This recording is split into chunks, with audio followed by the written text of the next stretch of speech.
If there's one thing I hear over and over again in my work as a mortgage loan officer, it's this phrase: I'm working on my credit. No, you're not. Yeah, no, you're not. No, you're not.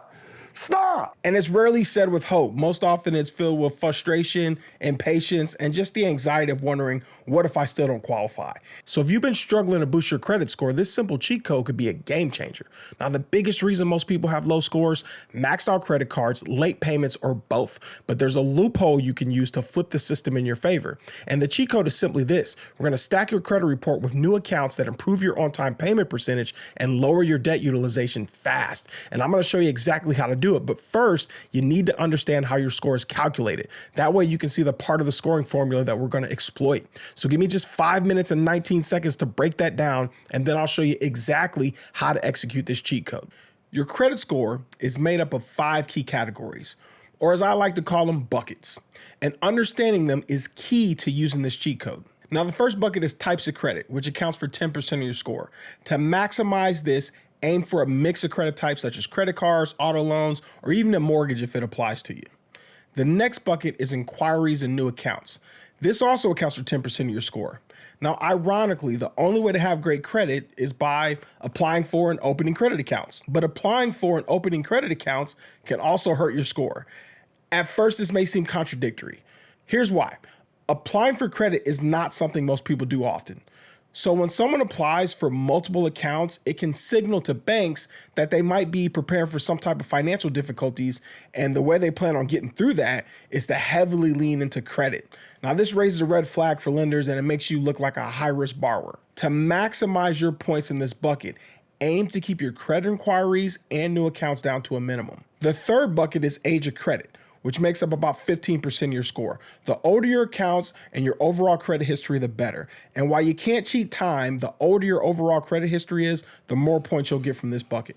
Now we get into the big buckets. The fourth bucket is outstanding debt, a major factor. This is 30% of your score. And this includes how much credit you have available and how much of it you're using. To maximize your points, aim to have a significant amount of credit while keeping your utilization of that credit, which is just the percentage of the credit you're using, as low as possible. And lastly, the fifth and most important bucket is payment history. Now, this is 35% of your credit score. If this is where you've struggled, you're not alone, but let's talk about how to turn it around. To get the most points from this bucket, make sure to pay your creditors on time. Now, for credit scoring purposes, on time means avoiding payments that are 30 days or more past due. Now, it's best to pay everything by the due date. That's how you avoid late fees or collection calls. As long as you stay within the 30-day window, though, that account will still be reported as on time to the credit bureaus. Now, paying within 30 days may keep your credit clean, but that ain't gonna stop them people from blowing up your phone looking for their money. Now that we've covered the basics of how your score is calculated, let's take a closer look at the two most significant buckets, which would be outstanding debt and payment history. Now, each of these can be broken down into smaller tiers, and we're gonna do that now. Outstanding debt is evaluated based on 2 key factors: how much credit you have extended to you, and how much of it you're currently using, which is also known as your utilization rate. Now, if you're using anywhere from 61 to 100% of your extended credit, that is considered poor. It places you in tier 4, and it's gonna cost you the majority of the points that you can get from this bucket. If your utilization falls between, say, 31 and 60%, you'll be in tier 3, which is considered average, and it's better than tier 4, but it still leaves a lot of room for improvement if you wanna boost your score. Using 11 to 30% of your credit limit is categorized as good. That's going to place you in tier 2, and this range reflects responsible credit use, and this significantly helps your score. But if you can keep your credit utilization at 10% or less, that places you in tier 1. That's considered excellent, and that is the sweet spot for maximizing your points in this bucket. Now, available credit is the amount that's still accessible for new charges, and it's a super important factor in how your score is calculated. If you have less than $2,500 in available credit, that places you in tier 4, and that negatively impacts your score. Tier 3, which is considered average, includes, I'd say, if you have anywhere from $2,500 to $15,000 in available credit. Now, if you can improve beyond this range, that can significantly boost your score as well. But in order for you to hit tier 2, you're going to have at least $15,000 and upwards of $50,000 in available credit. This tells the credit bureaus that you manage credit well, and lenders see you as a good credit risk. Now, if you've got more than $50,000 in available credit, congrats, you're in tier 1. This is top tier status, shows lenders that you got your credit game on lock. It is incredibly important to know these because in order for our cheat code to work, we have to know what our targets are. Next up, let's talk about the biggest factor in your credit score, and that's payment history. Now, most people assume payment history is about how often you pay on time, but what really matters is the percentage of months your accounts were reported as paid as agreed, even if you didn't have a balance to pay that month. So if you've got a credit card with no balance and no payment, that month still counts as an on-time payment, which is actually pretty dope. No shocker here. If you want to be tier 1, you need 100% on-time payment record. Tier 2 is still solid, but you'll need to keep your on-time payments at 98 to 99%. Now, if you only manage to make 90 to 97% of your payments on time, you're going to find yourself in tier 3 and your credit score will suffer for it. Fall below 90% and you're in tier 4, and that's like credit quarantine, and no bank is going to go anywhere near you. When they send you the pink letter in the mail, I promise you, it's not a love letter. Stop playing with their money and pay them people. The best way to build excellent credit is to rack up your points in every bucket, but that takes time, and you're here for the secret code. You know what? Doesn't matter, because I have a double secret super password that unlocks the parental lock. You mean Alfred the Butler with 2 T's? And the cheat code is simply this. We're going to take a hit in one area so we can rack up points where they matter most. That way we can boost our score fast. So let me show you exactly how this works. Let's pretend you're just getting started with credit today. Brand new, fresh slate, and you open 3 accounts. Doesn't matter what kind of accounts. They can be car loans, personal loans, credit cards, whatever. The point is you got 3 new accounts. Now, since you're new to credit, you slip up in the first month and you forget a payment. You catch it and you pay it right away, but it's too late. The credit bureaus have already hit you with a 30-day late. And with only 3 payments on your record, that one mistake drops your on-time payment percentage to 67%. Boom, you're in tier 4, your score tanks. So now you're determined to not mess up again. You pay everything on time in month 2. Now with 6 total payments, 5 of them are on time, that bumps you up to 83%. But guess what? That's still tier 4. So fast forward to month 3, you got this bill paying thing down, every payment is made on time, and now you're at 8 out of 9 payments on time. That brings you up to 89%, which still sucks. But you see what's happening now? Every on-time payment boosts your percentage. And as long as you don't go 30 days late again, your score will recover.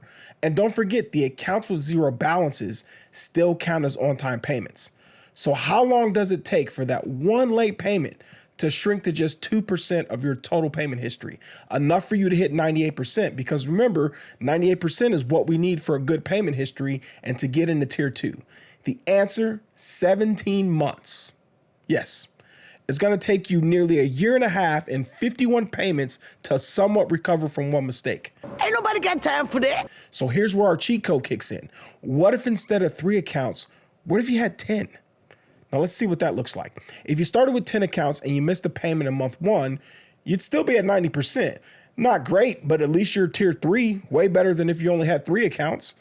In month 2, you pay everything on time. Now with 20 total payments, 19 of them have been made on time, bringing you up to a 95% on time payment percentage. So the big question is, how long before you hit 98% and you make it to tier 2? It's just 5 months. That's a whole year faster than the first scenario. Damn! And that's the cheat code to getting your credit up fast. You need more of these. Credit cards are the easiest way to rack up on-time payments every month without spending a dime. You're not about to take out 10 car loans, and you're definitely not about to start stacking up personal loans just to prove you can make payments on time. The goal isn't to rack up debt just to prove you can pay it back, but you could have 20 cards and it not cost you a penny from month to month. Now I know what you're thinking. Won't all these credit inquiries and new accounts hurt my score? And the answer is yes, they absolutely will. So let's break it down. Here's how new accounts and inquiries really impact your score. If you've opened 2 or fewer new accounts in the last 2 years, congratulations, you're in tier 1. That is the best possible spot. If you've opened 3 to 4 new accounts, that's still solid. That lands you in tier 2. If you have 5 to 6 new accounts, that's tier 3, 7 or more. And now we're talking tier 4, which is obviously the lowest tier. For credit inquiries, the tiers are even more restrictive. If you want to be in tier 1, that means 0 credit inquiries in the last 2 years. If you got 1 or 2, that's still tier 2, which is not bad at all. 3 to 5 is considered average and puts you in tier 3, 6 or more, and welcome to tier 4. That is rock bottom for credit inquiries. Now, if you use this cheat code, you will plummet down into the bottom tiers for inquiries and new accounts. But it's less of a Wile E. Coyote plummet and more like a Captain America leap. See, that's you. It hurts for a second, but you can get up. You know, you're totally fine. I mean, here's why it doesn't matter. You're not getting many points from this category. And this is one of the biggest paradoxes in credit scoring. People freak out about losing a few points from an inquiry, so they avoid credit pulls at all costs. But here's the thing. Their score isn't low because of inquiries. It's low because of late payments, high debt utilization, or both. So they're sacrificing 65% of their score to preserve 10% of their score. Now make that make sense. To hell with that little bucket, it's not helping you. What the hell you think you're doing with that little shit?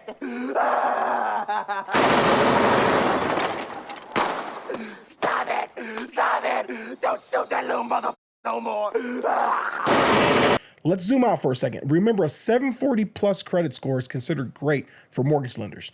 Credit scores range from about 300 to 850, so that means there's about 550 points that are up for grabs.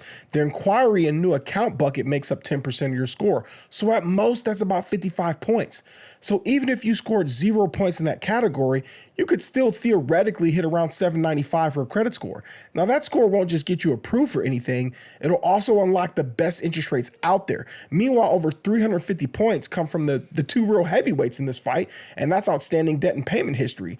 So if we want to boost our score fast, we're going to sacrifice those 55 points to stack up as many of the 350 plus points that come from payment history and debt utilization as possible. I'll re-raise, I'm all in. All right, let's talk results. How big of a jump can you expect and how fast? If your credit score is in the 500s, you could easily get to 640 inside of a year. And I would also say if you have a score in the 500s, I totally get it. Life happens, stuff comes at you fast. All it takes is some financial hardship and a few missed payments, and before you know it, you throw your hands up because your credit ranking is the least of your worries when you're just trying to keep the lights on. So yeah, 500 score, totally understandable. But if you've got a 640, I'll just be real with you, that's a stupid credit score. At 640, there are tons of accounts that you could qualify for right now, and a 640 could turn into a 680 in just a few months, which opens the door to way better credit options. And I would also say the same applies to 680.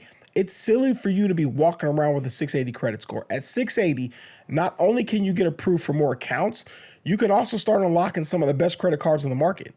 And at a 680, it could be a 720 plus in just a few months. That is a game changer, especially when it comes to auto and home loan rates. A lot of people try to boost their credit score by paying off debt. And while that's great for saving money on interest and getting debt free, it's not always the fastest way to improve your score, especially if you don't have a ton of extra cash with which to pay off that debt. There's a smarter, faster way to boost your score, a way to hack the system in your favor. And it's simple. Just open the right new accounts. So let's break this down. Say you have one credit card with a $5,000 limit and you owe $2,500. That puts you at 50% utilization, which isn't great for your score. But watch what happens when you open 2 new cards, each with a $2,500 limit. Suddenly, your total extended credit jumps up to $10,000. And since you still only owe $2,500, your utilization drops to 25%. That is a huge difference. Even with the new accounts and inquiries, your score is about to shoot up. Pump those numbers up. Those are rookie numbers in this racket. Oh, I can already hear some of you in the comments right now, gripping your Dave Ramsey books like a life raft. This system only rewards people that take on debt. I pay for everything in cash. I don't have any debt. Congrats, my guy. You've mastered the art of being invisible to lenders. You don't have bad credit. You don't have good credit. You just don't exist. See, a credit score isn't about how well you avoid debt. If it was, they'd call it a debt score, I'm sure, but they don't. It's about managing credit, not dodging it like your ex at the grocery store. The absence of debt plus the absence of credit does not equal good credit, nor should it. Just because you're good at spending your own money, that doesn't mean you're good at handling someone else's. Now, here's something you need to know. Your score might drop at first, but it's temporary. Those new inquiries could knock off a few points, but don't stress. Give it a month, let the new accounts report, and once your utilization improves, your score will climb higher than it was before. Now, I know what some of you are thinking. Ed, my credit is terrible. I'd love to use this cheat code, but I never qualify for anything. And look, I get it. The thought of applying just to get rejected is embarrassing. So some of you stopped trying a long time ago. You pay for everything in cash, you avoid credit altogether, and somewhere you just kind of hope the problem goes away. But here's the thing, and you already know, avoiding it's not going to fix it. The problem isn't that you can't qualify. The problem is you've been applying for the wrong things. And you're actually not alone. Millions of people are in the same boat. And the good news is there's credit accounts that are built for people in your exact situation.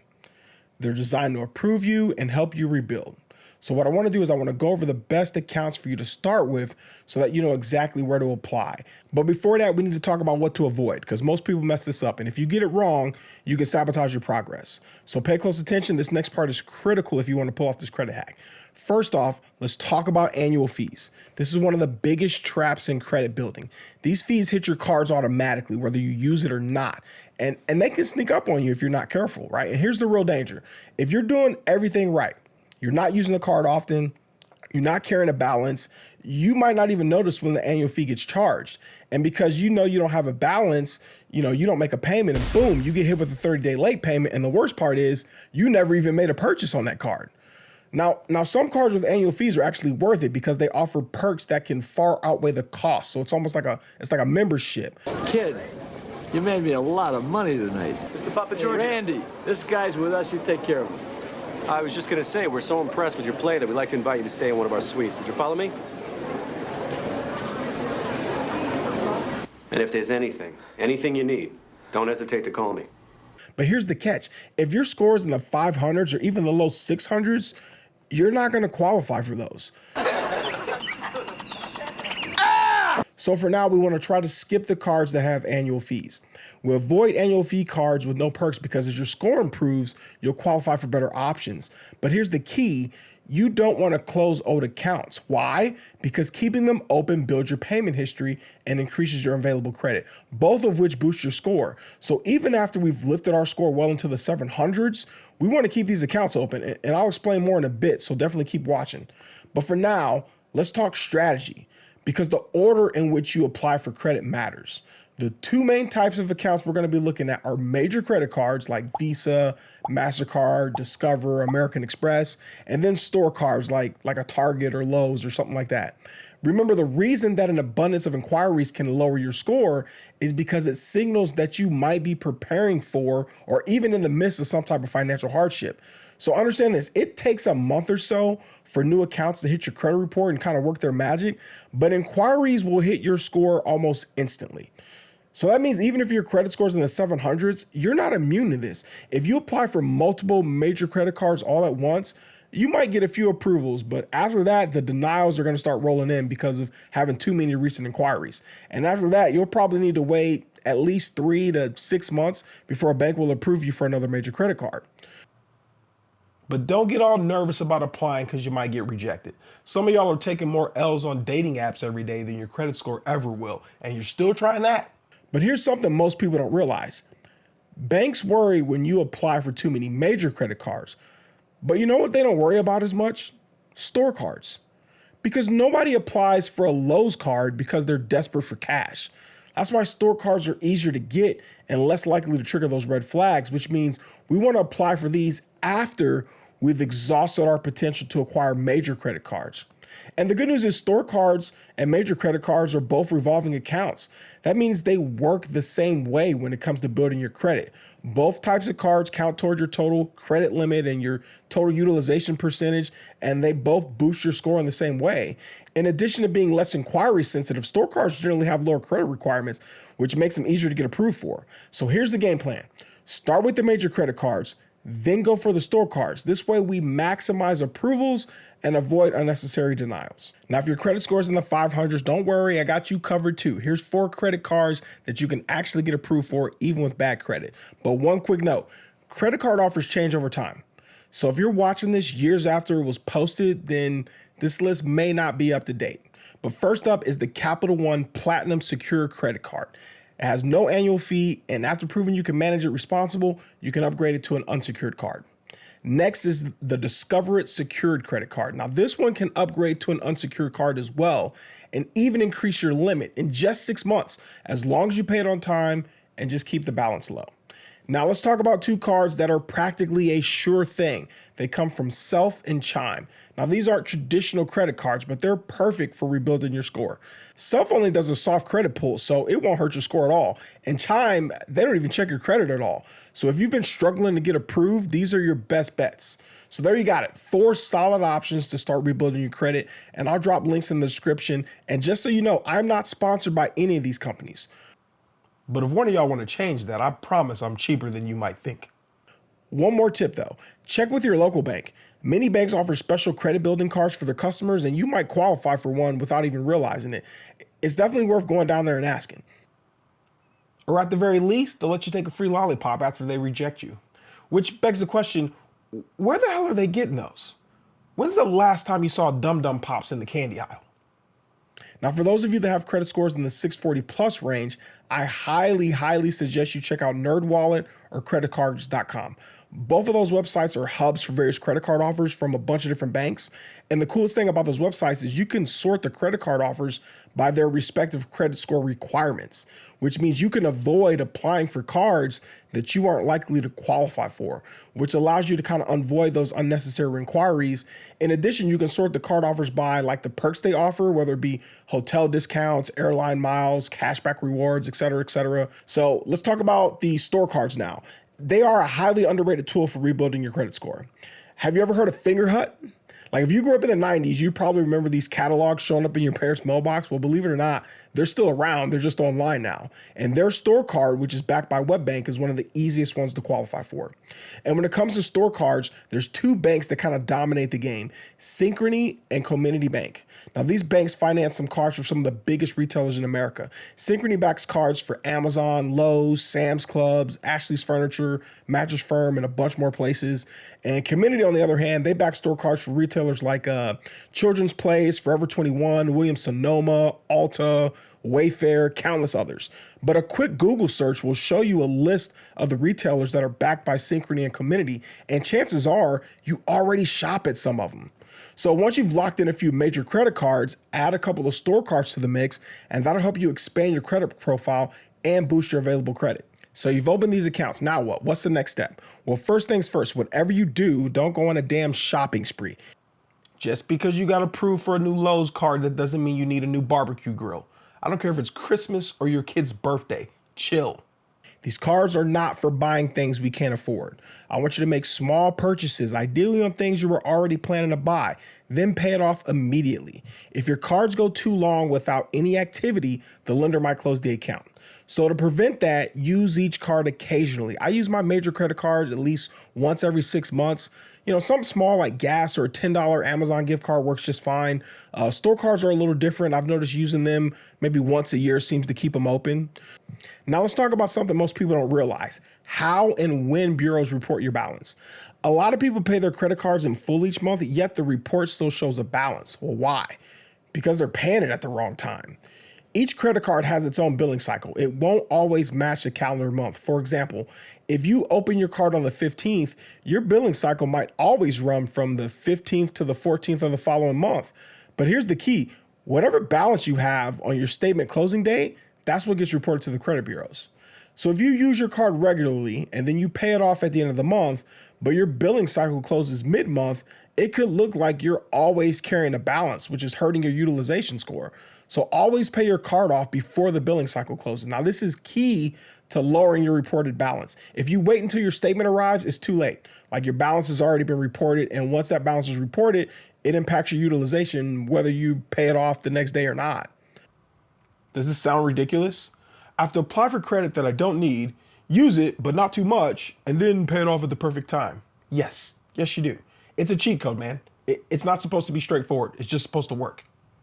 Now, I told you I'd explain why keeping your accounts open is key, even after your score hits the 700s. This isn't just about improving your credit, it's about making it bulletproof for the long haul. So let me share a personal story, one that proves why this strategy works.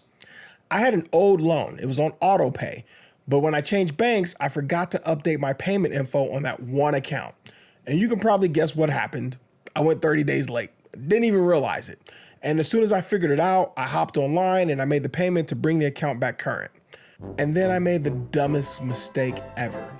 In my rush to pay it, I forgot to just go ahead and update my auto pay info. So guess what happened again? Yeah, another 30-day late. Look, it just goes to show life happens. We all make mistakes and we have to deal with the consequences. So of 2 late payments, what do you think my on-time payment percentage is now? Believe it or not, it's still 100%.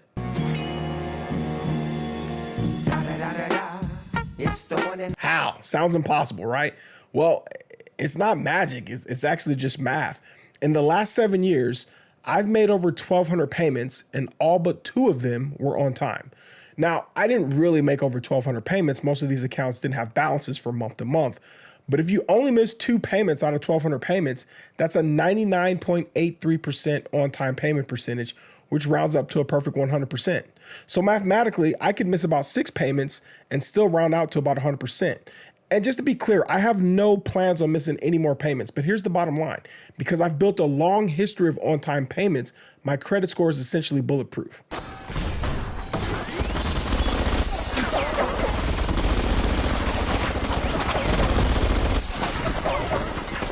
A couple of late payments that could wreck someone else's score for over a year barely made a dent in mine. So this is why it's crucial to keep your accounts open even after you've hit your target score. Oh man, I still need to use these. I probably shouldn't have glued these together. I didn't think this through at all. All right, look, if you're looking to purchase a home and you don't know where to start, the first step is always to apply, which you can do on my website. It's edandrewsthird.com, and I'll go ahead and put a link in the description for you guys as well. And if you just want to ask a general question about mortgages and how to buy a home, you can feel free to put it in the comments, or you can shoot me an email at ed@valoanswithed.com. And YouTube thinks you should watch this video next, so check it out. Don't go back to the home page trying to pick one for yourself. The algorithm knows better than you. It's like Santa. It knows when you're sleeping, knows when you're naughty, knows when you're nice, knows what you do after you open up those Chrome incognito windows. So if you want that to stay a secret, I suggest you watch the video.